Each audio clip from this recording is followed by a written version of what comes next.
On this episode, we cover the Joe Rogan Experience number 2397 with guests Richard Lindzen and William Happer from the CO2 Coalition. The No Rogan Experience starts now.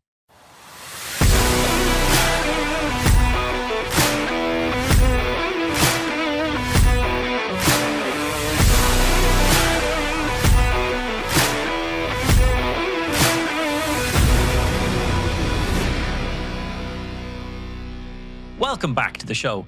This is a show where two podcasters with 131 hours of Joe Rogan experience get to know Joe Rogan. It's a show for anyone who's curious about Joe Rogan and his guests and what claims they make, as well as just anybody who wants to understand Joe's ever-growing media influence. I'm Michael Marshall. I'm joined by Cecil Cicerello. And today we're going to be covering Joe's October 2025 interview with Richard Lindzen and William Happer, who are from the CO2 Coalition. So, Cecil, how did Joe introduce Richard and William in the show notes? It says Richard Lindzen, PhD, is Professor Emeritus of Earth, Atmospheric, and Planetary Sciences at the Massachusetts Institute of Technology. William Happer, PhD, is Professor Emeritus of Physics at Princeton University. Doctors Lindzen and Happer are recognized for questioning prevailing assumptions about climate change and energy policy. Okay, so two highly credentialed guys talking about climate change here. Is there anything else we should know that isn't in the show notes? Sure, yeah. Well, Dr. William Happer is the co-founder and chair of the CO2 Coalition. Emphasis on coal in coalition there. If you aren't familiar, the CO2 Coalition's purpose is educating thought leaders, policymakers, and the public about the important contribution made by carbon dioxide and fossil fuels to our lives and economy. In 2014, Happer said that the demonization of carbon dioxide is just like the demonization of poor Jews under Hitler. Yikes. Dr. Richard Lindzen has received thousands of dollars in payments from the fossil fuel industry. He made this public in disclosures when he testified in court. He is a former distinguished fellow at the Cato Institute, a conservative think tank, an institute that has gotten over $100,000 from ExxonMobil. And this is a quote from Wikipedia. Quote, Lindzen has been called a contrarian in relation to climate change and other issues. The characterization of Lindzen as a contrarian has been reinforced by his reports that he claims that lung cancer has only been weakly linked to smoking, end quote. Wow. Okay. So what did they talk about to Joe Rogan? Well, of course, they came in to talk about climate change, mostly. Some discussion on science and peer review, money in science, Harvard, the government. They talked about Greta Thunberg and how it's possible that witches in Salem were just the natural consequence of a massive acid trip. Right. Okay. Well, it sounds like we're lucky they didn't talk about smoking and its links to cancer by the sounds of things.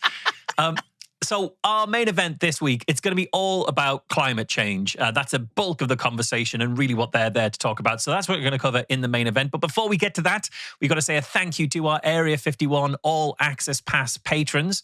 Those are definitely an AI overlord. Nice. Blue Ridge True Crime Podcast, Dr. Andrew Gibson, the online physics tutor, Angie Matke, Mike Fish, Carissa Gunderson, Slotty Bartfast, Stargazer 97, The Fallacious Trump Podcast, Chonky Cat in Chicago Punches Nazis, Grotius, The End of All Things, I Think a More Normal Name Is Not Sufficient, I'm Going With, Scott Laird, Am I a Robot? Capture Says No, But Maintenance Records Say Yes, Darlene, Stoned Banana, 11 Gruthius, Laura Williams, no, not that one, the other one, Cindy Lynch, yes, that's Cindy Lynch, Fred R. Gruthius, Don't Thank Me, Your Show Is Just Worth the Investment, Billionaire Oligarchs, and Normal Names. All of those people subscribed at patreon.com/No Rogan. You can do that too. We actively encourage it. All of our patrons, they get early access to each episode. They get a special patron-only bonus show every single week. This week, Joe and these two guys are going to make me look straight down the lens like Jim from The Office an awful lot, like so many times. Woof. So you can check all that out at patreon.com/No Rogan. Now it's time for our main event. It's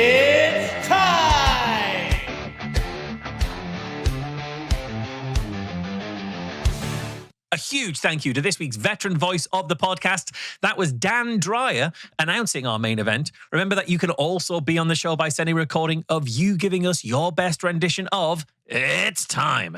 You can send that to noroganpod@gmail.com, as well as how you want to be credited on the show.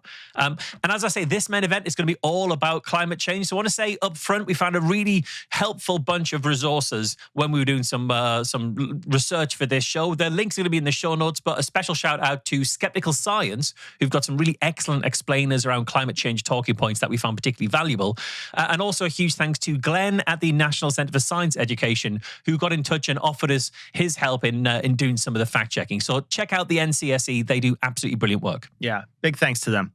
All right, so we're going to start this early on in the show, 5 minutes in. They get their niceties out of the way, and then they start talking about climate change. And specifically, when did people start to panic about CO2?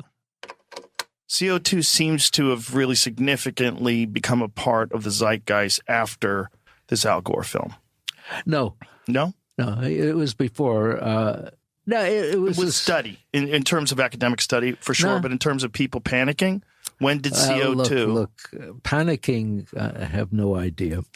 But no, what happened was there was, I would say, with the first Earth Day, 1970, there was a real change in the environmental movement.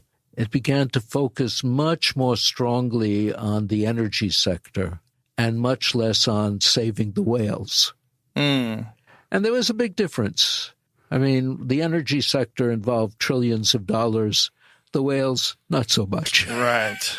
And at that time, it was cooling, this global mean temperature, which doesn't change much. But, you focus on 1 degree, a half degree, so it looks like something. So, okay, first of all, we've got to look at the way Joe is framing this here, because he's pretty uninformed about what he's talking about, I'd argue. But what he's doing is he shifts it away from academic concerns or scientific concerns, legitimate concerns, to frame it as panicking, which is a very dismissive and loaded term. And it's also completely irrelevant to the science. Whether someone is panicking or not says nothing about whether the science on climate change is true or not. But what he wants to do is he wants to be able to frame climate change as nothing more than another moral panic and essentially a cash grab. And these two guys, Dick and Will, they're going to be helping him do that. This is a great observation by you, Marsh, and I picked up on this and started following this thread throughout most of this episode. And pay attention, because I'm going to try to point out more moral language that he uses throughout. So this isn't just one time he does this. This is multiple times. That this is the start of it, but Joe will do that throughout the episode. Also, he very rarely looks at this from the other perspective. I don't think the entire time I've been listening to him, he's mentioned at all the fossil fuel industry as a cash grab to try to suppress the data, even though the Royal Society, which is United Kingdom's National Academy of Sciences for us Americans, they said, quote, ExxonMobil last year distributed $2.9 million. I think they chose pounds, not dollars, but $2.9 million to 39 groups that the society says misrepresent the science of climate change, end quote. Yeah, absolutely. And so the other thing we're seeing here is about the change in temperatures. And we're talking about the quote he says, you can focus on a degree, half a degree. He's talking about how small those differences are. But the thing is, a small change in temperatures can make like a really significant difference. Yeah. There is a reason that we aim to limit global warming as an overall average to under 1.5 degrees Celsius. Yeah. It's not a large number, but as a global effect, like once you average it out across the globe, that can be quite large. Here's a quote from Skeptical Science on this. Seemingly small changes in the Earth's average global temperature represent a tremendous amount of heat energy and can cause large changes in the climate, such as extreme weather events. The last ice age was only about 5 degrees Celsius cooler than the recent relatively warm period, for example. So the difference between us right now and an ice age is only about 5 degrees. Yeah. It goes on to say, if we cause around 2 degrees Celsius warming, some scientists think that feedback such as melting of permafrost will release more greenhouse gases, and that might kick in. Ice and sediment cores suggest that we haven't been this warm for at least 600,000 years. So we're not sure, but this could trigger a lot more warming. So 6 degrees Celsius, the actual best estimate for the eventual global warming from current CO2 trends, that sounds pretty small. But again, the problem is that average heat isn't evenly distributed around the country. When we came out of the last ice age, the temperature in the northern countries rose by more than it did at the equator. So when you average over the entire world, it turns out to have only been 6 degrees Celsius global warming. But for people in northern Europe and Canada, it's the difference between walking around in a t-shirt and walking around with a mile of ice over your head. That's the difference that 6 degrees can really make. Okay, so they're continuing on. We are not skipping any tape. He brought up at the last time, they were talking about very specifically global warming, but then he brings up global cooling. And so Joe kind of asks, was it always warming? And it was cooling from the 1930s.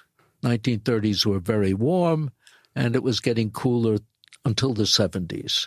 And that's why they were saying, this is going to lead to an ice age. And they focused on that for a while.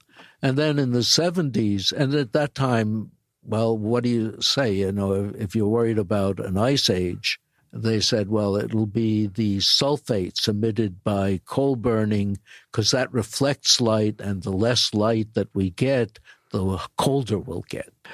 But then the temperature stopped cooling in the 70s and started warming. And that's when they said, you have to scare people with warming, and you can't use the sulfates anymore. But the scientist called Suki Manabe showed that even though CO2 doesn't do much in the way of warming, doubling it will only give you a half degree or so. But if you assumed that relative humidity stayed constant, so that every time you warmed a little, you added water vapor, which is a much more important greenhouse gas, you would double the impact of CO2, which now gives you a degree, which still isn't a heck of a lot, but still it was saying you could increase it. And that's when people started saying, now we better find CO2. It's increased because of industrialization and so on. And that began the demonization of CO2. So this is going to pick up from a talking point that Joe has actually used several times on the show that we found, which was, didn't there used to be a massive worry that there was going to be an ice age? Wasn't global cooling the big worry before they discovered global warming? And this is brought up to sort of essentially say that the science has changed, or the scientific opinion has changed.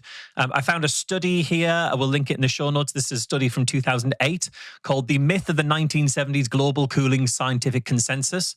Here's a quote from that study. An enduring popular myth suggests that in the 1970s, the climate change science community was predicting global cooling and an imminent ice age, an observation frequently used by those who would undermine what climate scientists say today about the prospect of global warming. But a review of the literature suggests that, on the contrary, greenhouse warming even then dominated the scientists' thinking as being one of the most important forces shaping Earth's climate on human timescales.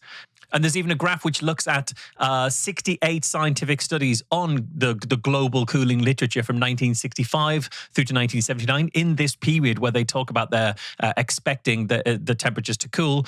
And we actually found that 62% of those studies at the time suggested that warming was the bigger issue, and only 10% predicted cooling. So there was not this consensus that the planet was actually cooling.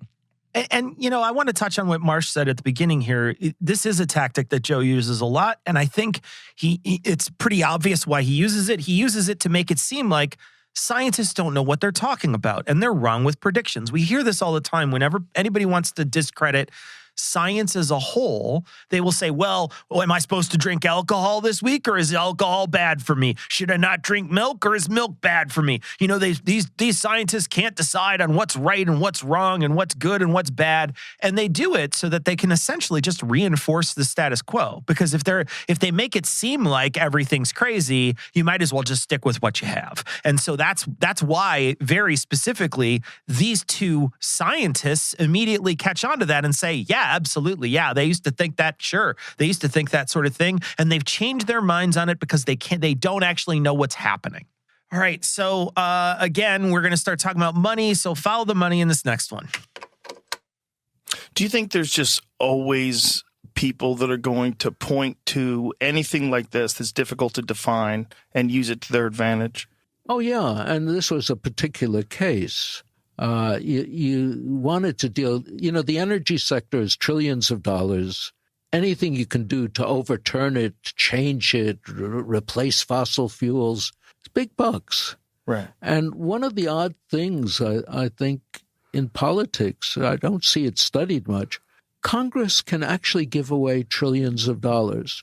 If you look at the McKinsey report on, eliminating CO2, net zero, they're saying it'll cost hundreds of trillions of dollars.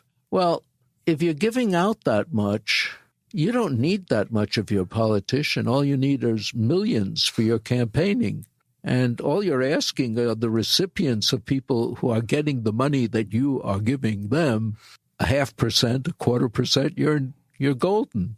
So that's much better than giving out 100,000 and having all of it back. So this is picking up perfectly on the point you were making, Cecil, about kind of the money that's going on here. Pretty clearly, Dick is happy to accept that the fossil fuel... I call him Dick because his friend will call him Dick. I'm not doing that dismissively. He is nicknamed Dick as he goes, just to be absolutely clear. But Dick's pretty happy to accept that the fossil fuel industry is worth like a very large amount, things like that. But he's not happy to accept the idea that they might have been spending some of that money to muddy the water on climate change or to try and promote climate change misinformation, despite them coming from an institution that is in part being funded by some of those fossil fuel companies. Yeah. Here's a quote, a bit of research I found from the Yale Climate Connections website, pointing out that the fossil fuel industry spent $219 million to elect the new US government in the last election cycle. So they invested almost $250 million into getting politicians in.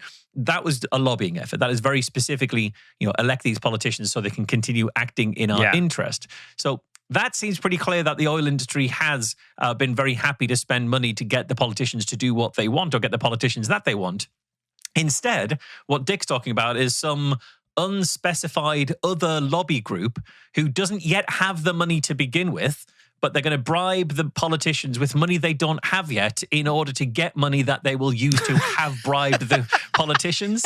And then presumably to do that, they also have to be like bribing all of the other scientific experts in the field as well, because it's not just the politicians out there who are saying that climate change is real. It's all of the scientists. So there might be, maybe there are trillions of dollars worth of investments in renewables and things out there, but the people who are going to be receiving that money in the future aren't the ones currently trying to lobby and appoint politicians to positions of power. You put all your climate change in one big basket. All right. Now they're talking about whether or not this is settled science. Well, it's also this is very bizarre dynamic of the Earth's temperature itself, which has never been static. No. How would it remain static? That would involve a hugely reactive system. Doesn't make any sense. But everyone seems to be buying this narrative that the science is settled and the Earth is warming. We have to act now. You say everyone. I don't say everyone. A lot of politicians. A lot of politicians are very attractive to this because it gives them power. Right. And it's hard to define. Yeah. And you can argue. And if you argue against it, you're a bad person. Well, you do all that. But, we spend part of a year in France. My wife is French. Ordinary people, once you get to the countryside, don't take this all that seriously. Right. Here, too, I suspect ordinary people have more skepticism than many people who are more educated. Here's another way in which Joe spins it to morality. He says, if you argue against it, you're a bad person. And it feels to me like Joe, there's a couple things that Joe really focuses on and digs his heels in and spends a lot of his time and a lot of his podcast airtime dealing with confirmation bias around those things. It's trans people, it's vaccines, it's COVID, and it's climate change. And I think a lot of those things, I think he might maybe be taking some damage in some way by people saying what you're doing is immoral by promoting these positions. That's actually an immoral stance. You're hurting people. And I think Joe, more than looking like an intellectual fool, I don't think he cares about that at all, because we've seen him talk about, some really strange things on his show and not flinch from it. I think he does care that people think he's a bad person. And I think that there is a push from Joe often to try to be like, I'm not a bad person, and here's how I'm not a bad person. I'm going to show you this contrarian person, and that makes me a good person. Yeah, no, that's really interesting. It's something I'd not thought about. And it is also, if Joe Rogan is reachable on climate change, and he may well be reachable because we've seen in 2018, he was very much on the side of science. The way to get him, the way to reach him is maybe to start with that, to start with, you're not a bad person if you have questions here, but we need to kind of come to answers that are backed by science. By being able to illustrate that this isn't a moral judgment, that you can have you can be a very good and moral person, but have some concerns over here, and then start to address those concerns, but acknowledge his moral good first. This is something that reminds me of something you said on our show on a cognitive dissonance years ago. You came on and we were talking about anti-vaxxers, and you said, I think anti-vaxxers care about children as much as I do. And you said that, and you said, I like to tell them that. And this reminds me of that too, where you're not starting out with a salvo of you're immoral. You're saying, look, I think we both care about the world. I think we both care about kids. I think we both care about trans people, whatever it is. You know what I mean? Like, and then that conversation moves in a different place than if you're just sort of on the attack. You know what I mean? Yeah, absolutely. You separate the morality out of it by acknowledging where you think their moral values currently are, and kind of like making clear that this isn't a moral attack on them, and then you can start to debate the kind of the actual science itself. I think you're right to bring up moral there. I think that's a really interesting point. The other thing we're seeing here is this kind of dichotomy of the politicians, the ones who are bought by big renewables versus the people who are common sense and very smart. That's what Dick is talking about in terms of the ordinary people are have more skepticism. They've got more education, but it's the politicians who are very attracted to these ideas by big renewables. They're the ones who believe it. But maybe if the average person was less likely to believe in climate change, it might be because climate deniers keep appearing on the world's most popular podcast in order to spread climate misinformation. Maybe that is kind of affecting things here. Yeah. Also, he mentions France specifically. I think France is actually a pretty bad example. I looked up some stats around France. I know the climate change denialism in France, or the acceptance of climate change in France. In 2018, there was a survey which found that 82% of French people say they're concerned or alarmed about climate change, which is actually higher than the EU average of 78% for that same question. 67% of French people think that climate change is already a threat, which is higher than the EU average of 59%. And 46% think it's mostly caused by human activities, which is a little below the EU average of 52%.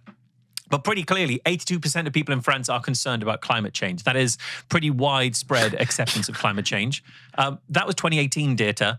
More recently, data published in 2023 shows that has risen to 87% who consider climate change to be important, 85% who are concerned about it, 72% think that climate change and environmental degradation will be harmful to them, and 88% to future generations. So climate change denialism in France is nowhere near as high as Dick wants to make it out to be here. That is all higher, in fact, than in the UK, where I live. So 68% of people in the UK believe that the world's climate is changing as a result of human activity.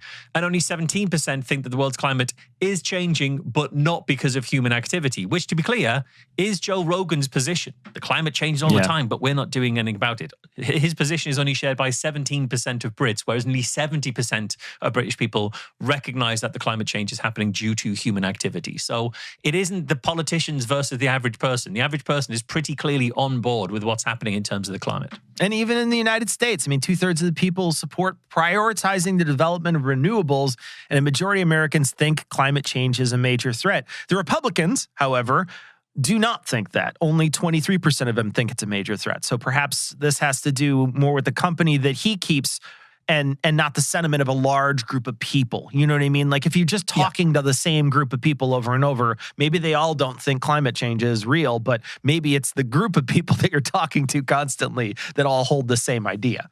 Now they're going to be talking about how to combat climate change in the UK, which is a very interesting conversation. Very short. Yes, but unfortunately, these ordinary people sometimes are impacted by these politicians' decisions where they have to, in the UK, they were getting rid of cows. They were forcing people to kill cows. They're paying 3 times more for their heating and their electric bills. Right. Right.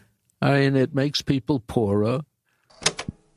Okay, so I don't know what he means by we're getting rid of cows, we're forcing people to kill cows. I like the don't idea know of getting rid of what that cows, means. where it's just like there's a wet work guy. He's got his gun. He's leaning over a fence. He's maybe got a ghillie suit on. I don't know. I mean, I am yet to be forced to get rid of cows or to kill any cows. Maybe the knock is going to come to my door anytime soon. I will say, I was in Scotland just the other weekend. I saw plenty of cows. Yeah. I didn't see an awful lot of dead cows.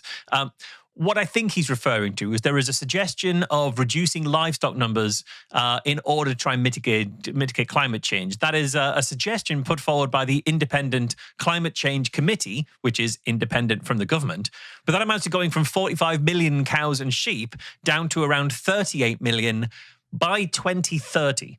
So it's not about getting rid, like killing cows and stopping having cows. It's going down by about 7 million, so about a reduction of 20% in the next 5 years. And also, that's just advice from an independent body. It's not policy. Nobody is forcing anyone to kill cows here. And then Dick brings up electricity bills. You know, they're paying 3 times more for their heating and their electric bills, which is true. Electricity prices in the UK have leapt pretty substantially. It's a major kind of crisis here, or a major kind of political issue here. But it's not because of climate change mitigation policies. It's because Russia invaded Ukraine, and that had a huge effect on supply and destabilizing the gas and oil market, because a huge amount of oil flowing into Europe was coming from Russia. And when you turn that pipeline off due to sanctions and war, there's a shortage of gas. We also had a lower than expected amount of stockpiling under the previous government, so we didn't have the reserves in place to deal with the kind of the economic instability. It's also worth pointing out that gas and electricity market, that's a market that has massively suffered due to privatization. It used to be a more centralized market. Then it was decentralized. It was put into private ownership. It was and a lot of smaller suppliers entered the market without a great deal of reserves of cash that would allow them to weather economic storms. And a lot of those suppliers went bust, and all of their customers were then bailed out by the taxpayer. So these are the reasons that our electricity prices are so high. It's got nothing at all to do with climate change. Well, and if you get a chance to blame the cost increases on renewables and government mandates, then you conveniently point no blame whatsoever at the fossil fuel industry for raising prices. Yeah, I think that's it. And you mentioned renewables. Well, actually, one of the things that's even mitigating the prices going even higher, so the fact that the prices would be higher than they currently are, the thing that's suppressing those prices a little bit is the contribution of renewable energy sources to our energy mix here in the UK. So since the start of 2025, gas accounted for 29.9% of our energy usage, compared to 31% came from wind and 6.6% from solar and 13% of nuclear. So actually, in terms of electricity generation in the UK, wind outstrips gas. So is that really a sign that our electricity prices are going up because of renewables? All that wind power was coming from the turbines that were already built. That wasn't costing us more. All right. Next clip's about coal. It tripled the price of electricity. Right, but what I'm talking about is like third world countries, parts of the world that are undeveloped. They can't afford it. And that's all it is. They can't afford it. Yeah. But they also, if they didn't follow these net zero policies, what kind of plants are we talking about? Are we talking about coal plants? Coal, anything, whatever is available. Yeah. I mean, you know, so you think even though coal does pollute the environment and it releases particulates, right? That's an issue, right? How shall I put it? You know, it's always a matter of cost. We have a plant, I think, in Alabama that has basically as clean as any other plant that burns coal. You can clean it. You can scrub it. You can get rid of almost everything except CO2.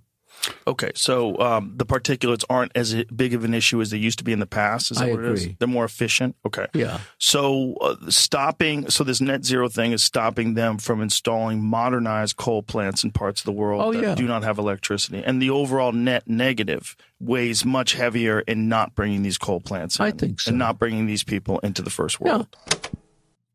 So what Dick is putting forward here is the idea of clean coal. It's not much of an issue aside from the CO2, all the particulates and things. Not an issue when you put it through scrubbing technology in order to make clean coal. Clean coal, unfortunately, is not a technology that's particularly going to be effective. It's not a technology that's anywhere near as effective as people make out. Here's an article from Reuters explaining that refined coal shows few signs of reducing nitrous oxide emissions as lawmakers intended, according to regulatory documents, a Reuters analysis of EPA emissions data, and interviews with power plant owners, scientists, and state environmental regulators. So essentially what this is saying is that while clean coal sounds great, actually all the coal plants that actually have these kind of scrubbing technologies are getting nowhere near the amount of benefits, nowhere near the amount of reductions in particulate matter as the technology promised us they would have. It's just another myth in order for us to stop doing the things that we should be doing to reduce CO2 emissions, things like that. It's a sop to try and stop us changing our tactics. But even if that was true, even if clean coal is great, it doesn't say anything about what they should be doing in other parts of the world. If clean coal worked brilliantly in America, that says nothing about what they should be doing in other parts of the world. Also, if other parts of the world that couldn't afford renewable energy plants wanted to be doing coal plants, that says nothing about what America should be doing. It says nothing about what the UK should be doing. Maybe there are parts of the world, in the developing world, where using coal plants is the best available way of getting them electricity. That doesn't mean we should turn off our wind turbines in the UK. We should still be pivoting as much as we can towards CO2 reduction technologies and renewable energy. And following up on that, there's this idea that Joe and these professors seem to be pushing is that very specifically people in other parts of the world are being forced. There's sort of an enforcement of this net zero. But that's not true. There's no specific requirements on how much these countries should cut emissions. There's national plans can vary greatly in scope and ambition, largely reflecting each country's capabilities and its development and contributions to emissions over time. So it's not necessarily the same for a country that's across the world as it is for America, as it is for China, as it is for the UK, et cetera, et cetera. They make it seem like there's this mandate. There's this, there's these countries that are going to sort of, these big climate protection bullies are going to come in and bully people into different policies. I couldn't find evidences of that, but I could find evidence of the opposite. Here's a quote from a New York Times article. And now this is in reference to the United States pressuring other countries based on climate change stuff. So here's the quote, an ambassador from Asia was told that if he voted in favor of a plan, which was to enforce the or to follow the Paris agreements, his country's sailors would no longer be allowed to disembark in American ports. Caribbean diplomats were told that they could be blacklisted from entering the United States, and Marco Rubio, the Secretary of State, personally called officials in several countries to threaten financial penalties and other punishments if they continued to support the agreement to cut ship pollution, end quote. So the United States did the opposite, right? So what Joe is saying is, we're over bullying people into renewables. That's not true. They're doing the exact opposite. They're saying, if you sign on to these things that say we want to cut ship pollution, then the United States we're gonna blacklist you. We're gonna try to hurt you in some way. And I want to bring back to this idea here that he talks about, because the way he makes it seem is that, if climate change is real, you're hurting people that can't sort of meet the standard. It costs them more. And when you're hurting those people in the other parts of the world that don't have as much as us, you're the immoral one. You're doing something that's immoral. And, I don't think that plays out in the data, but I just want, I think that there is something to be said about every time falling back on these moral arguments about what we should and shouldn't be doing morally, rather than sort of what the science is based on this sort of thing. And what the data is. Are we actually doing these things to the different countries all across the world?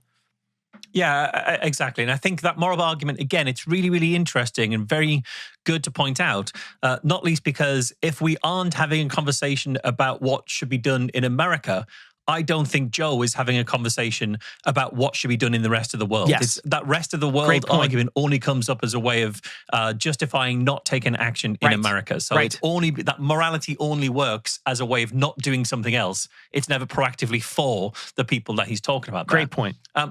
While we're talking about other countries, I was actually surprised that Joe didn't bring up China. We've heard him talk about climate change an awful lot.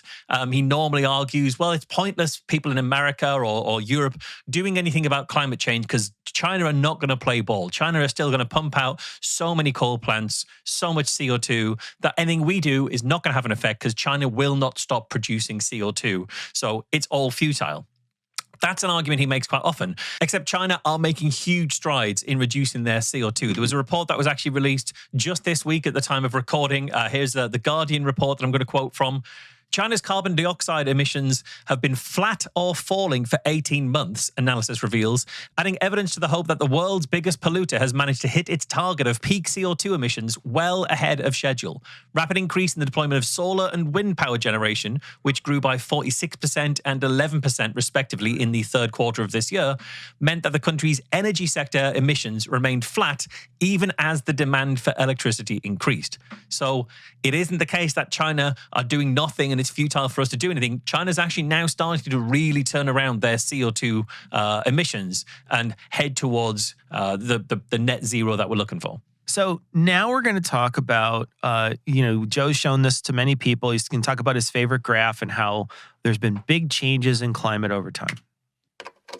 The weirdest thing is when you look at the charts of the overall temperature of Earth that have been, from core samples over a long period of time, it's this crazy wave. And no one was controlling it back then. And we're supposed to believe that we can control it now, that we can do something about it now. There's something else about it, which I find funny, and you might have some insight into it. People pay no attention to the actual numbers. Yeah. I mean, we're not talking about big changes. In other words, for the temperature of the globe as a whole, between now and the last glacial maximum, the difference was 5 degrees, but that was because most of the Earth was not affected. Much of the Earth, anyway, very much. But, somebody says 1 degree, a half degree. What's his name? Gutierrez at the UN says the next half degree and we're done for. I mean, doesn't anyone ask a half degree? I mean, I deal with that between, 9 a.m. and 10 a.m. I mean, it does seem crazy. It's just that kind of fear of minute change that they try to put into people. So what they're talking about here is going up another 1.5 degrees Celsius from where we are now. So if where we are now was a baseline of how it's always been, or even slightly below the average, that might not seem anywhere near as bad. It would still be quite a lot, but it's not as bad. But where we are right now is already 1.6 degrees Celsius higher than it was in 1920. We can actually show a graph of the global average temperatures between 1850 and 2024. And it's pretty clear that from the 80s onward, we are going quite steeply up. So another leap on top of that would be quite a catastrophic extra leap. It's not about, a couple of degrees before breakfast. Yeah. It's some serious warming we're talking about here. Yeah, and I think that comment is very purposefully... I think this person's smarter than that. I think they're very purposefully trying to confuse climate and weather, right? You're talking about what you're doing between 9 and 10 a.m. That has nothing to do with climate, right? That has everything to do with the moment that you're in and the space that you're in. And he's saying a deal with that half degree between 9 and 10 in the morning, that is not the same thing as a global temperature that's a half degree. That's a huge deal. I mean, just ask, like there's been so many moments in the last 10 years where there's been the hottest on record here, and then, the hottest temperature of the water, and how that water is now churning those storms out in more frequency and larger power. And we've seen this time and time and time again. And they keep on just basically saying, no, it's not happening. Like they're gaslighting us into thinking this thing isn't happening. Now look, these guys, Marsh, they're from the CO2, the coalition. So they don't just want less people to worry less about CO2. They kind of want more CO2. So here's them talking about what happens if we have too little CO2. The interesting thing is during the ice ages, we almost get wiped out. It got really close, right? And what's interesting about that is, as far as temperature goes, okay, yeah, the poles have gotten much colder. You have ice covering Illinois, 2 kilometers of ice. That's uninhabitable. But you get south of 30 degrees latitude, not very different from today in terms of temperature. And so you would think you had 100,000 years, people would sort of migrate to an area where it was now pleasant. Trouble was, without CO2, which went down to about 180, there wasn't enough food for the people. Oh, so there wasn't enough plant life. Yeah. Yeah. Get down to 160, 150, all life would die. There would be not enough food for anything. What's it at now, like 240? No, we're now 400 400? Yeah. 410. 430 maybe today, yeah. Okay. We'll be at 465 by this afternoon. Yeah, exactly. Between 9 and 10, we raised another sort of 10 of CO2. Okay, they talk about in the Ice Age, south of 30 degrees latitude and north of the equivalent of that in the southern hemisphere. That was the equivalent temperature of America right now, is what they're kind of arguing. So, like, even in an Ice Age, they're saying, it can be really icy far north, but when you get around that equatorial band, people can move down there and it's not as bad. That might well be true. So the question we should then be asking is, what happens to those Ice Age temperature places when it continues to get hotter in that band as it becomes, that was the band that was habitable during the Ice Age. As the rest of the planet gets hotter, what happens to those places? Great point. They get hotter and hotter. They get inhospitable, uninhabitable. And then the question we have to ask is, are we therefore going to be totally okay with the inevitable mass migration from Mexico and India and most of Africa into the parts of the world north of that region because people can no longer live there? And I'm guessing the answer for these guys is no, they're not Probably okay with not. that. They're not okay right now with migrants coming into America from Mexico, or here in the UK, people coming from sort of Africa and places like that. So that's the real issue. Parts of the world will still be habitable. It's just the uninhabitable parts will have to see people mass migrate out of them. And that's where the instability is really going to cause the people who don't live in those uninhabitable zones. And then I love that they talk about how much CO2 we need and how much CO2 is kind of a bad amount. And Joe estimates how much CO2 we're on, and it's 240, and he's off by almost half. So there is so much more CO2 in the atmosphere than Joe can estimate. And these guys are just sort of like, no, it's way higher than that, but don't think too hard about it. I found an interesting article while I was looking, because I was wondering, is too low a CO2 bad? And what I found was the opposite might be true. So this article's from, I found a bunch of these. They were all basically referring to the same study, which happened in 2018. This one's from the New York Times.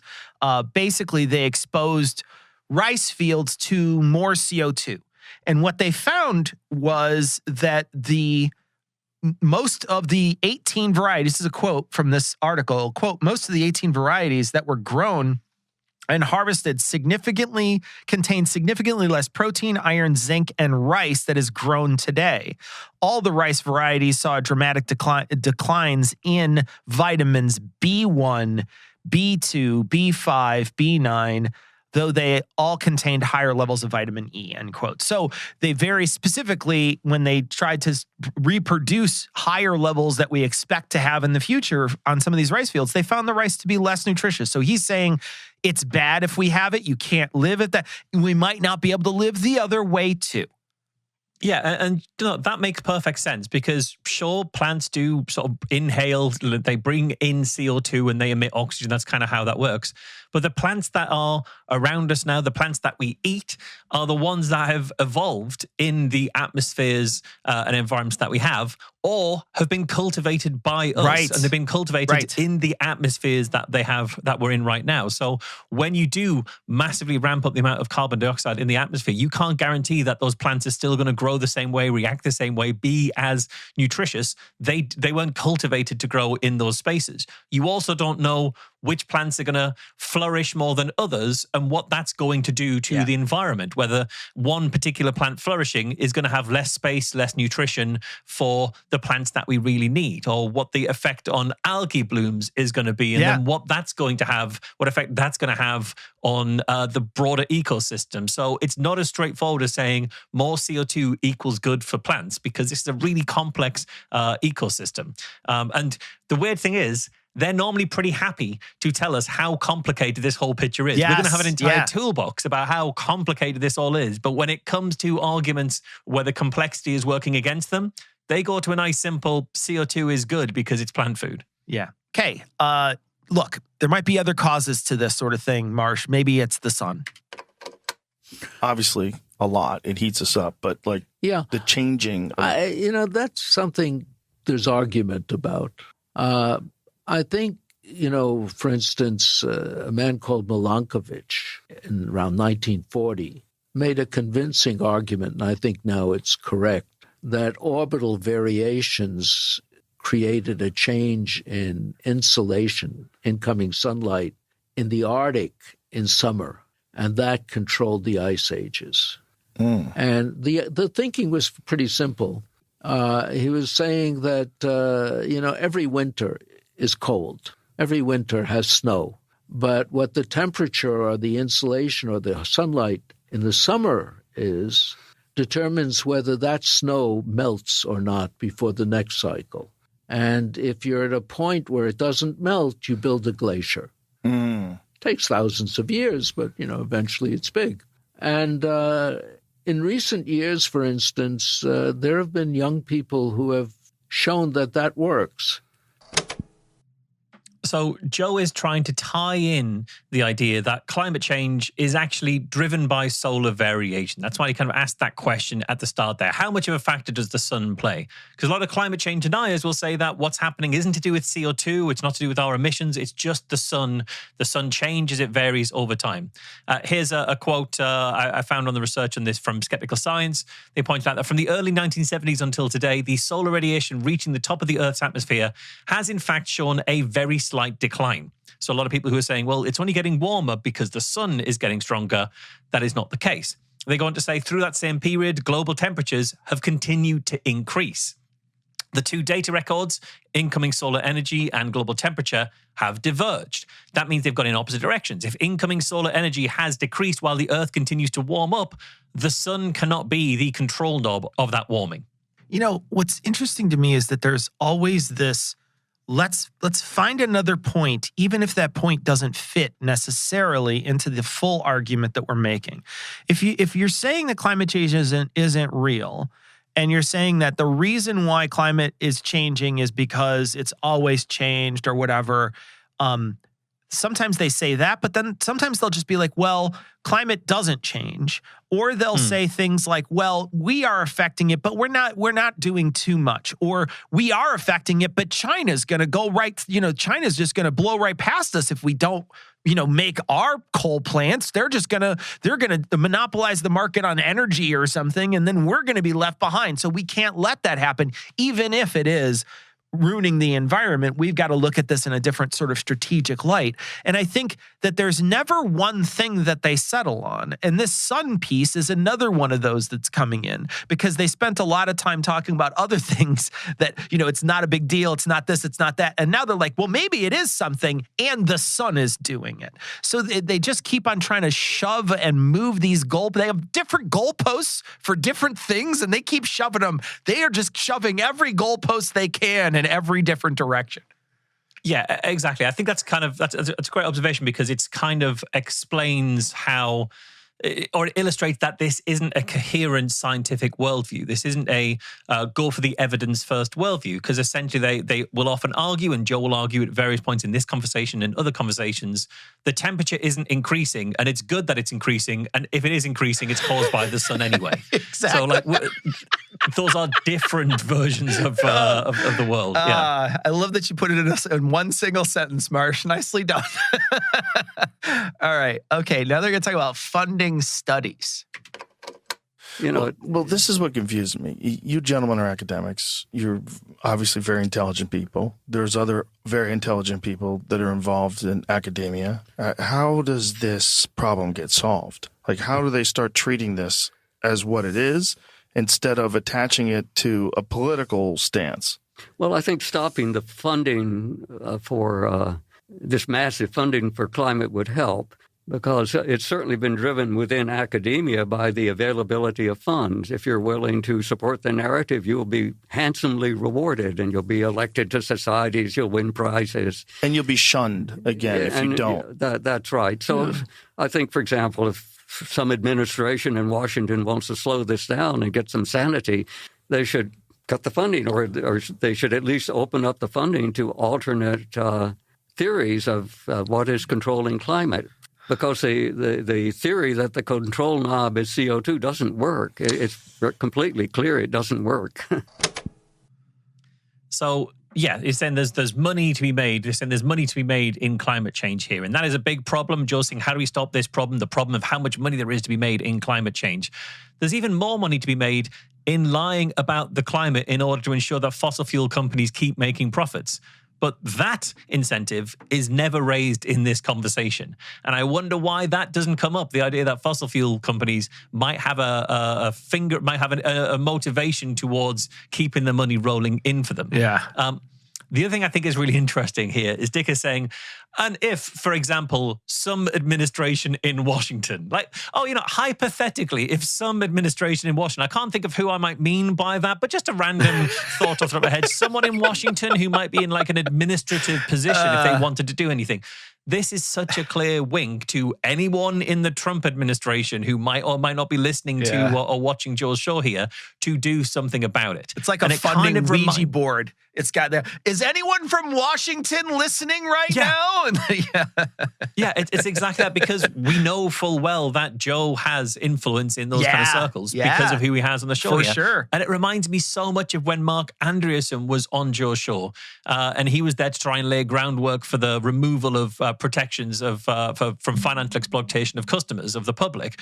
Here it feels like they're trying to lay the ground for Joe's fans to accept some extreme policy decisions, and they're telling even the Trump administration here which ones to bring in.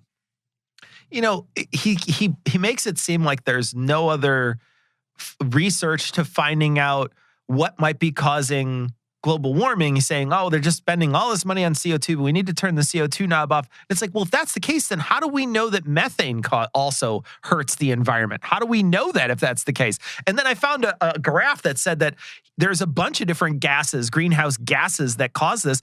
The fluorinated gases, nitrous oxide, carbon dioxide obviously is a large part of it, but the other ones contribute almost a quarter of greenhouse gases are contributed by this other stuff. How would we even know that if we don't fund it, right? Like, they make it seem like that funding doesn't exist, or that people aren't out there trying to find other reasons for this. There's plenty of people out there with plenty of studies. You just don't like the answers of the ones you're getting back. That's the problem. All right. Now we're going to talk about another symptom of climate change: rising water. It's like, if you've looked at the timelines, I'm sure you have, like, time-lapse video of the shoreline from like 1980 all the way up to 2025. It doesn't move. Yeah. I mean, it goes a little bit in Malibu, and there's a lot of... They go back much further than that. I think, Joe, it's true. Sea level is rising. It's different at different shores because the land is also rising or sinking. Right. Yeah. But it's not very much, and it hasn't accelerated. There's no evidence that CO2 has made any difference. It started rising roughly 1800 at the end of the Little Ice Age, and it's not changing very much. I love that Joe's version of this to begin with is sea level isn't rising at all. There's actually no change to the shorelines. You can see, well, a little bit in Malibu, but not very much. And even they can't defend that particular shoreline. That shoreline has already gone in terms of argument. They have to retreat to a more conservative position of, okay, yes, we know that it's rising, but it's not very much, and it's taken a long time, and it's nothing to do with CO2 and all these other kind of denialist positions. But Joe hasn't got that memo yet and is still using an older version of the playbook, I think. Yeah. Their version isn't true either. Here's a report, a report published in Nature. This is a study called "The State of the World's Beaches." It was published in 2018. I'm going to quote from it here. The application of an automated shoreline detection method to the sandy shorelines resulted in a global data set of shoreline change rates for the 33-year period from 1984 to 2016. Analysis of the satellite-derived shoreline data indicates that 24% of the world's sandy beaches are eroding at rates exceeding 0.5 meters per year. 28% are accreting, so they're getting further out, and 48% are stable. So a quarter of them are receding. 28% are going in the opposite direction, but there's change here. It goes on to say the majority of these sandy shorelines in marine protected areas are eroding, raising cause for serious concern. Here's another report from NOAA. This is the Climate Change Global Sea Level Report published on August 22nd, 2023.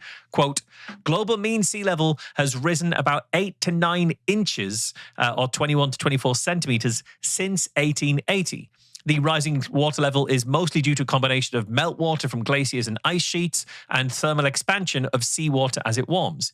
In 2023, global mean sea level was 101.4 millimeters or 4 inches above 1993 levels, making it the highest annual average in the satellite record, which is from 1993 to present. In some ocean basins, sea level has risen as much as 6 to 8 inches since the start of the satellite record in 1993. So it has been rising. We've seen significant rise, and we've seen, in particular, a significant rise in the last 20, 30 years. All right, they're going to start talking about ice in this next clip. And wasn't there like an unprecedented amount of Arctic ice that's increased recently? That's right. Well, yeah. I mean, that's always variable. Right, but when that happens, how come that doesn't hit the news? If the ice goes away, then it's going to hit the news. Oh, my God, look at this. We lost a chunk the size of Manhattan, and everybody freaks out. Well, we were supposed to be ice-free 20 years ago. Yes, yeah. No, AlexGrohl was just off by a little bit. He's just give him some decades. He'll be vindicated. So, again, we see Joe bringing out an argument. Actually, there's more ice than ever before, but nobody's talking about it. And these guys can't stand by that climate change denialist argument either. They say, well, it's always variable, which is to say that it's maybe not at its maximum right now. And then they go on to say that, we were supposed to be ice-free 20 years ago. So the very fact that there's any ice at all these days proves the climate change believers wrong. Yeah. Yeah, exactly. So again, Joe is doing an older version of the argument, which is there's more ice than ever. Even they recognize the data does not support that at all. And they've got to regress to these more conservative positions on climate change. Again, I'm going to pull up a couple of reports here. This is a report from the National Snow and Ice Data Center from March 27th, 2025, headlined, Arctic Sea Ice Sets a Record Low Maximum in 2025. Here's a quote. On March 22nd, Arctic sea ice likely reached its maximum extent for the year at 14.33 million square kilometers, the lowest in the 47-year satellite record. This year's maximum extent is 1.31 million square kilometers below the 1981 to 2010 average maximum of 15.64 million square kilometers. And it's 80,000 square kilometers below the previous lowest maximum that occurred in 2017. So there isn't a record. There is a record amount of ice. It's just a record low amount of ice. Yeah. And maybe Joe's just misread the headline there. I don't know. Yeah, and I think it's pretty easy to predict their positions here. Even if let's just presume that in 10 years there's no ice. They'll say, well, there's always been fluctuations in how much ice we have. I mean, you can sort of already guess exactly how they're going to react to this. One of the things they bring up in this clip, Marsh, is they talk about Al Gore. And in this episode, they talk about Al Gore a lot. We cut a lot of that out. There was a lot of going after Al Gore because he made a lot of money off of a movie and how he was sort of this pioneer in the climate change field.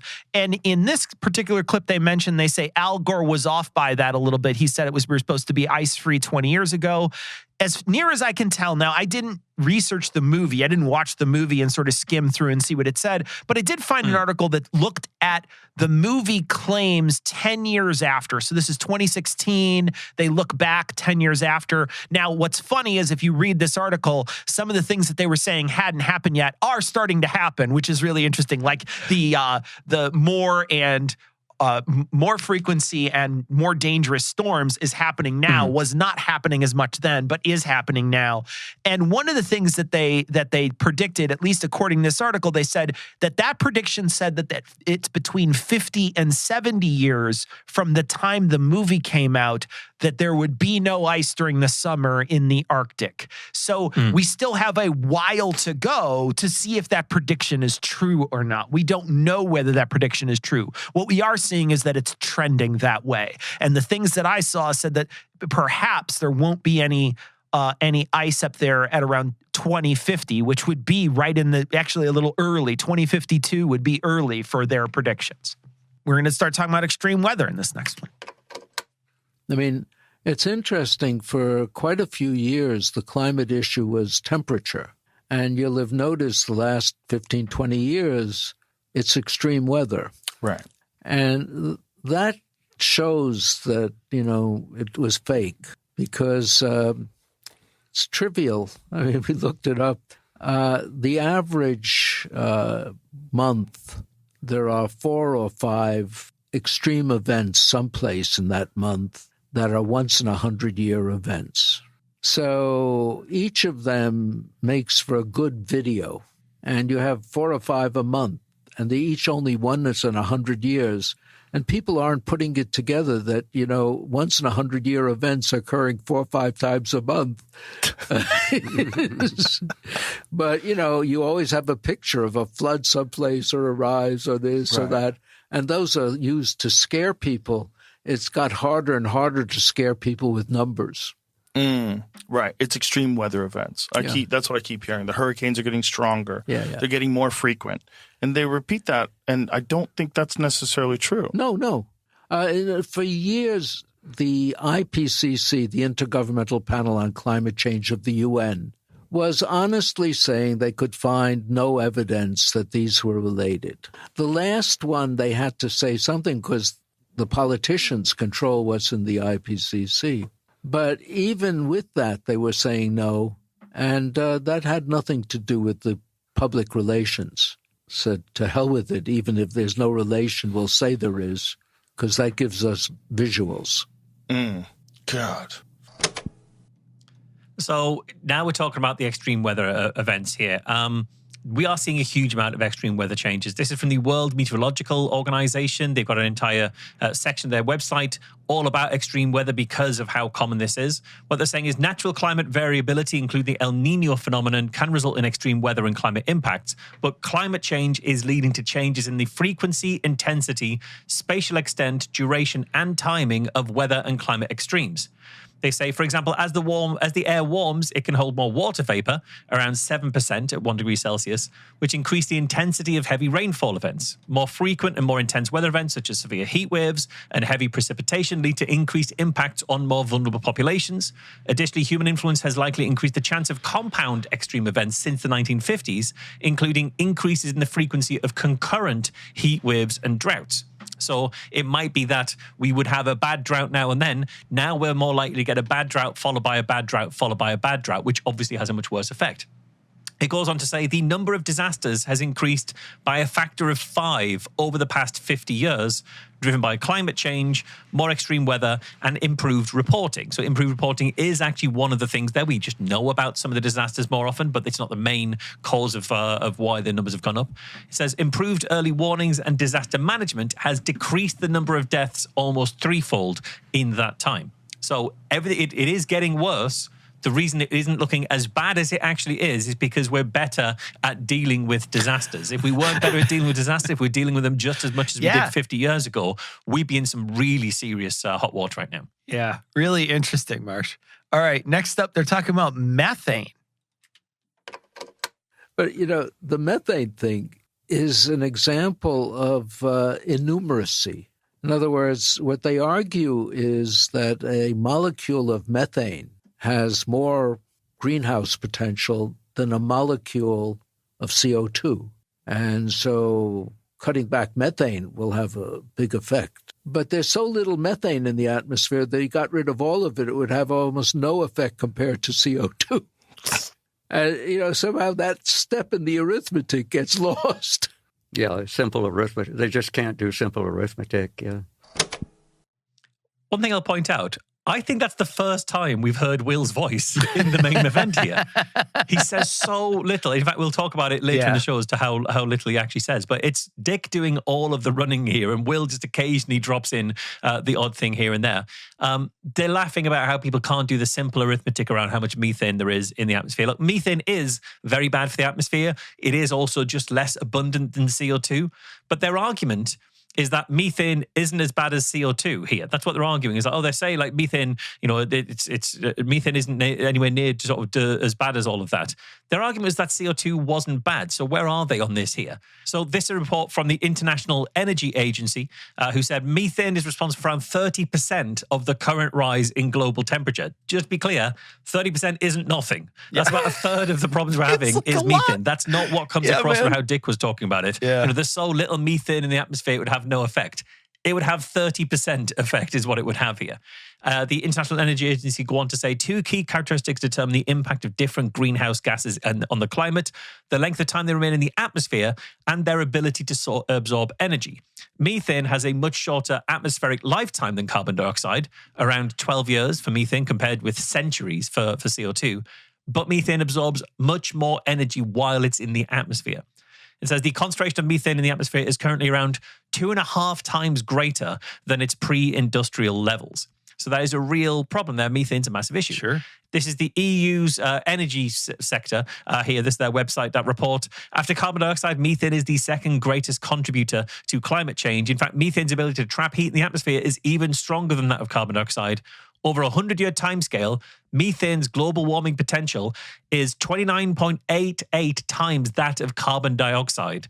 And over a 20-year timescale, it's 82.5 times worse. So methane, it doesn't need a lot of it to do a huge amount of damage. So yeah, there's not a lot of methane in the atmosphere, but what is there is doing a massive amount of damage. Yeah, and what's interesting is earlier in this episode, they were moving the goalpost on scientific studies by saying, well, if they would just study what all these other gases might be contributing, maybe we could really find out what's happening. And then there are studies that talk about methane, but they literally just say, well, methane's not a big deal. So they were going to, look, it doesn't matter if they had the studies about the other gases. They were going to dismiss them out of hand anyway, which is what they did here. All right, so this is the last clip in the main event. This is talking about what the warmest years have been on Earth that we have recorded.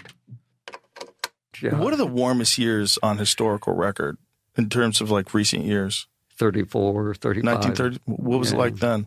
It was the peak of the Dust Bowl, and it was, several degrees warmer than, I don't know the exact figure, but you can look at the records. They're pretty clear. Yeah. It's, you're not going to see gigantic numbers, but again, that global metric is a little bit confusing. Locally, it was a huge effect. But globally, yeah, what you're saying completely makes sense. It doesn't make sense to try to have a global temperature unless you're studying other planets. Yeah. Yeah. What matters is where people live, right? What's the temperature there. Okay, so we're talking about temperatures, the warmest years here. The warmest year on historical record was 1934, 1935. That isn't true globally. That is true. It was the warmest in continental America, continental United States. That's it. But it is not the warmest year on record. That's certainly how they're making it out to sound like it is, because they've cherry-picked that one particular data. In fact, this is the World Meteorological Organization again. They've confirmed that 2024 was actually the warmest year on record based on 6 different international data sets. In fact, going beyond that, the past 10 years have all been in the top 10 warmest years on record. Wow. Which is an extraordinary streak of record-breaking temperatures. The report goes on to say the past 10 years of 2015 to 2024 are the 10 warmest years on record. They go on to say that 2024 saw exceptional land and sea surface temperatures and ocean heat. So while 1934 may have been the hottest year on continental United States, it isn't anywhere near the hottest year on record in terms of globally, that the last 10 years have been the 10 hottest years on record. All right, we're going to move on to our toolbox section.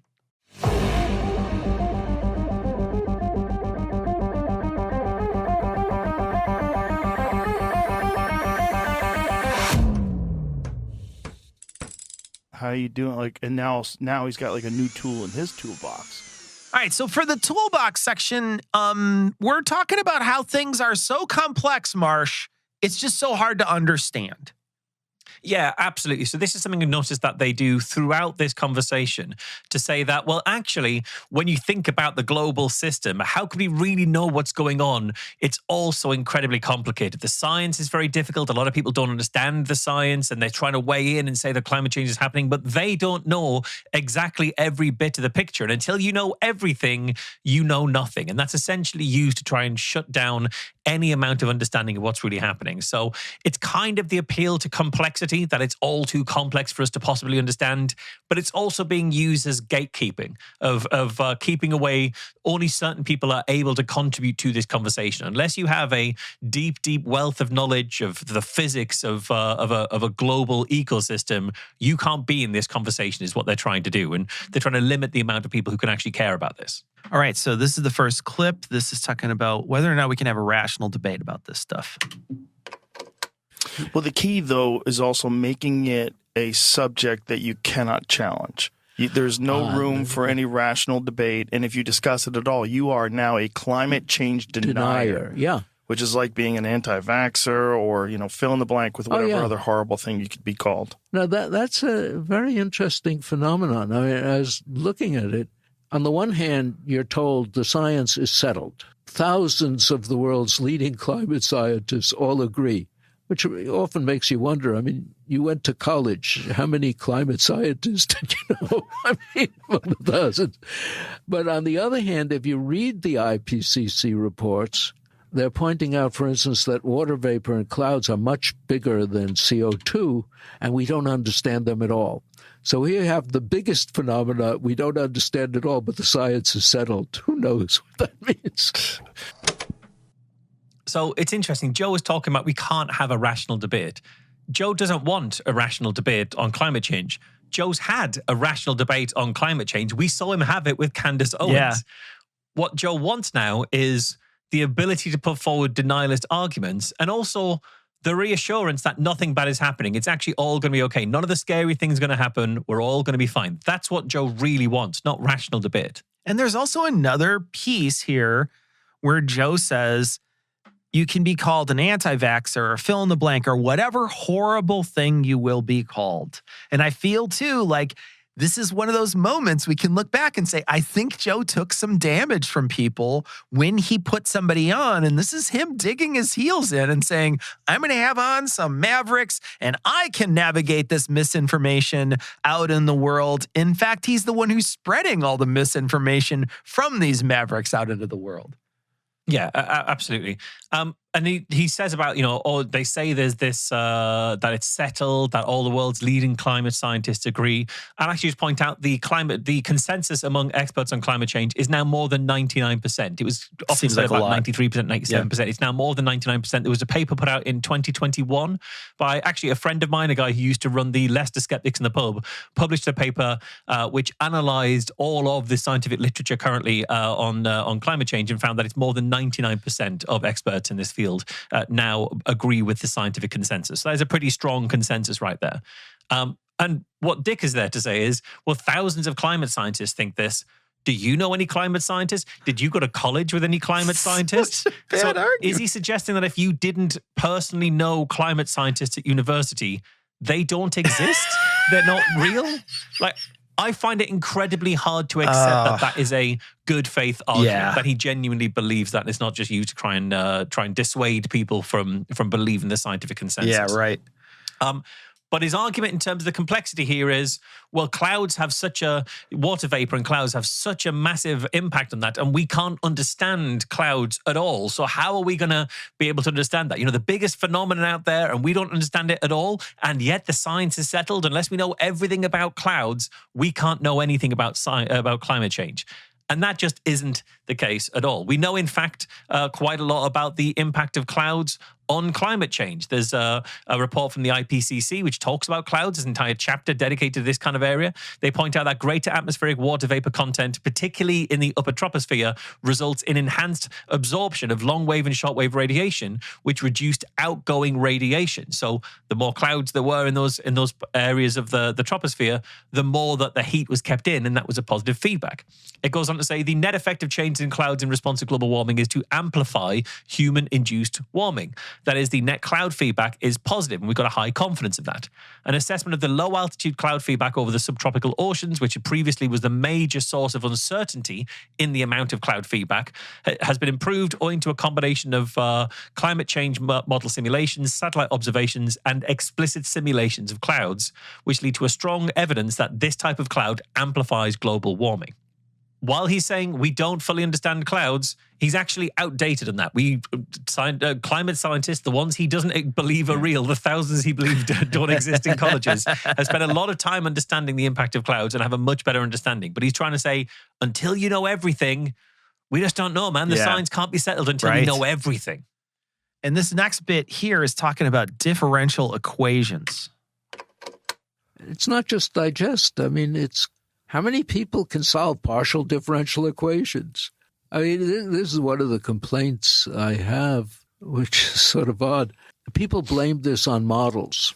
And what the models are doing is they're taking the equations of fluid mechanics, something called the Navier-Stokes equation, and they're doing it by dividing it into discrete intervals and seeing how things change with distance and time and so on. And one of the things that we know is no one has ever proven that this actually leads to the solution. But it's used for weather forecasting and all sorts of things and so on. At any rate, so they do this, and they do. I think many of the people doing it are doing it carefully, or as carefully as they can, and they get answers that will often be wrong. But as best I can tell, none of these models predict catastrophe. Kunin made the point, I think correctly, that even with the UN's models, you're talking about a 3% reduction in national product or gross domestic product by 2100. That's not a great deal. It's not the end of the earth. You're already much richer than you are today. So what's the panic? And it's true. The models don't give you anything to be that panicked over. So the politicians and the environmentalists invent extreme descriptions that actually don't have much to do with the models, but they blame the models. So, it's a confusing situation. It's such a confusing situation. All this talk of models and things. I mean, how is anybody supposed to follow this? It's best you don't follow this. It's best you just take our word for it here. Right. He starts off talking about differential equations. You don't have to have worked on the differential equations within climate science to believe the consensus on climate change. There are 99% of all scientists who've worked in this field agree that this is a genuine thing that's happening. You don't have to be doing complex quadratic equations or differential equations in order to accept that they know what they're talking about. It's just here to say, this is all way too complex for you to worry your pretty little head about it. Just take no action at all. Until you can personally prove for sure that this is really happening, you should take no action at all. And by coincidence, we should just carry on doing what we've been doing, which is buying a lot of oil. But people don't think that way about any other part of their lives. When it comes to expertise, they don't think that way at all. Like, have you got a degree in dentistry? No. So how can you be sure that brushing your teeth is good for you? Maybe you should stop brushing your teeth. Can you explain how the operating system of your laptop works? No. In that case, don't use a computer. You shouldn't touch a computer until you can actually program Windows 11 by yourself. Nobody's life works this way. We defer to consensus and experts all the time. We'd never get anything done otherwise. And he's also trying to sort of say that the climate models aren't good. They don't actually they don't predict any particular damaging futures for us. It's worth pointing out that climate models that we're using have actually been found to be pretty reliable in predicting climate trends by putting past data in and seeing what it predicts is happening, comparing that with what's happening right now. And if it was able to tell us what was happening now based on past data, there's a reasonable assumption that it's able to put in today's data and tell us what's likely to happen in the future. That's just good use of models. It's interesting to hear them talk about how complex something is and how it's so hard to understand, et cetera, et cetera. And then within what seems to be probably an equally complicated system, he'll have RFK on who will say something like, yeah, and then I sat down and I read like 5 different studies on vaccines, and now I know more than doctors. And there's like this, this weird, when it's like, it doesn't, there's no consistency. Just, either it's complex or it's not. I mean, genuinely, I think that probably the human body might even be more complex in some ways. And he'll just believe somebody who says, yeah, I just have it all figured out. So he doesn't have there's no discernment when it comes to any of this stuff. He just believes whoever's sitting in front of him. And these people in particular, they don't want you to think too deeply about this stuff. Yeah, the complexity is important only to the degree to which it agrees with what he wants to believe. Yeah. Like, you don't have to worry about complexity if you agree with Joe Rogan. If you disagree with him, well, it's all too complex for anyone to have a clue what's really happening. Yeah. And this next clip is another example that's too complex for most people. You're hitting on a problem, and I think Will knows this as well. A lot of this stuff is actually tough material. Yes. I mean, for instance, the question of what determines the temperature difference between the tropics and the pole, that's actually handled in a third-year graduate course. It deals with hydrodynamic instability, which is a complicated subject. And it's a real problem in a field, it's true throughout science, where you're trusting people to behave, I think, decently, but the material itself is not going to be entirely accessible to everyone. And how you deal with it, how you approximate, I mean, the same is true with nuclear power, with other things. These are technical issues. They're not trivial. And you're asking in a democratic society for people to make decisions. It's a tough issue. It involves a certain amount of trust, and what we're describing is a situation where the trust is being violated. Yeah, there's this nice Russian proverb that Ronald Reagan loved so much, trust but verify. Yes. And it's hard to verify, if you're an average citizen, something about climate. Yeah. Right.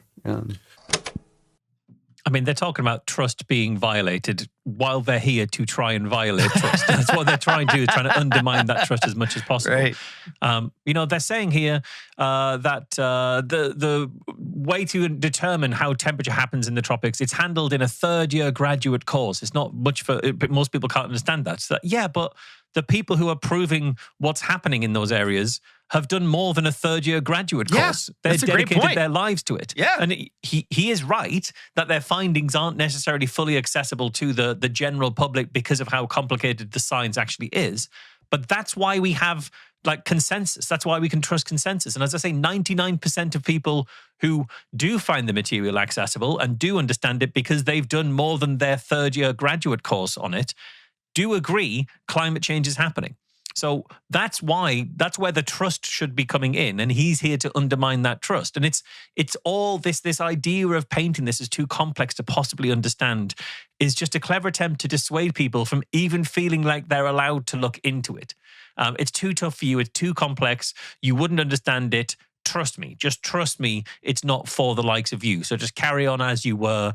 Buy oil, essentially. Yeah. All right, here's the last clip in the Toolbox section. This is talking about chaos. One of Dick's colleagues at MIT a man named Lorentz. Why don't you tell him about Lorentz? Well, no. Lorentz is credited with chaos theory, but basically it's a statement that these are not predictable. Whether that's true or not is still an open question, but it has a lot of those characteristics in detail. I mean, for instance, it wouldn't be a surprise if you're looking at a bubbling brook and you have all those little eddies and so on. Are you actually able to track the whole thing accurately? Probably not. How accurately would you have to do it if you scaled it up to climate? Who knows? Yeah, the typical description of this theory was that it's as though a butterfly flapping its wings in the Gulf of Alaska causes hurricanes 2 years later in Florida. Yeah, that one's funny. Yeah. People repeat that, and they're like, no, that's not how it works at all. I don't think it works that way. Of course not, but it's funny when people like to bring that up. What I think he meant was rather simpler than that. The hurricane is likely to occur. The flipping of a butterfly's wings might have actually changed it from one day to another. It would have an influence downstream. Everything has an influence. Yeah. Everything is tied in together. So, okay, you don't need to know the direction and the trajectory of every little eddy in the stream to know which way the water's flowing. You don't need to be able to predict any of that. This chaos argument, it's all being deployed to make it seem like you have to know every single detail of every single part of it before you can say anything at all about the big picture. But that isn't true. Like, if I drop a glass, I don't have to be able to accurately predict where every bit of shard of that glass is going to end up in order to be confident enough to say, when I drop the glass, it'll smash when it hits the ground. I can predict it's going to smash. I don't need to know where every little bit of it is going to end up to be able to make that prediction. So that's what they're trying to do here. What is interesting, though, Marsh, is that they're only trying to do it one way. So they'll say things like, you can't know about this stuff whether or not it's true. But then throughout the most of the episode, they keep saying it's not happening. Well, you're like, well, if you can't know, can you know the other way too? It seems like there's just another thing they're stacking up against the door so they can keep it closed. Yeah, I completely agree. That said, I'm surprised that Joe didn't suggest that we can stop all hurricanes if we could just find that one darn butterfly and just stop it once and for all before it kills again. We could just spray for butterflies. Is there any way we could maybe build a wall through a butterfly sanctuary? I don't know. Maybe we could do that. We'll figure it out. Let's wrap it up with that. Thank you, sir. Appreciate you very much. You're a beautiful person. All right, Marsh, we're at the end. Something good. It was hard. I think there's a couple of parts in the conversation that we didn't cover. We might cover them in the gloves off, where Joe brings up stuff around like Salem witches, and they point out that actually we don't need to go to fanciful explanations about hallucinations to cover it. It's just people can be really shitty to each other, especially en masse. So some of that stuff was pretty grounded.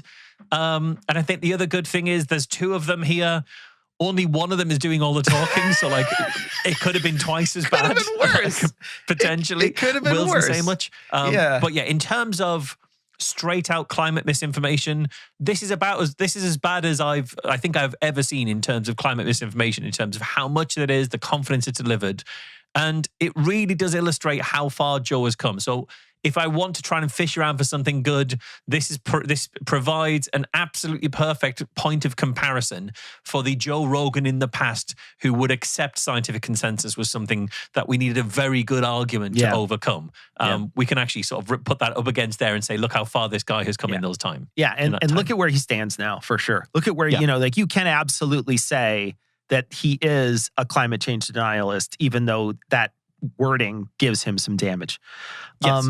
I guess my something good is they didn't seem like they were outward racist, so that's a nice change of pace. It feels like we've been sort of running into things like that recently, and there's a couple of moments where they kind of push back against that sort of thing. They're certainly talking about Nazis and how Nazis are bad, so that's good. I mean, like that seems like a plus. I don't know. That is true. Although there is, I think you're right, and I had that kind of we might cover some of that in the gloves off. There is a point where they talk about Nazis Well, they talk about German energy policy and how smart Germans are, and then immediately start talking about Nazis. It's like, guys, that was a while ago. They do. Germany isn't all Nazis. Like, Germany's not Nazis these days. Come on, man. You're living in the past. Yeah. So that's it for the show this week. Remember that you can access more than half an hour of bonus material every week, including this week, for as little as $1 an episode by subscribing at patreon.com/no Rogan. You can also access our bonus episodes there. We do a monthly bonus episode there. So if you're a higher tier, you can find those monthly bonus shows too. Meanwhile, you can hear more from Cecil at Cognitive Dissonance and Citation Needed. And you can hear more from me at Skeptics with a K and the Skeptic podcast. And we'll be back next week for a little more of the No Rogan experience.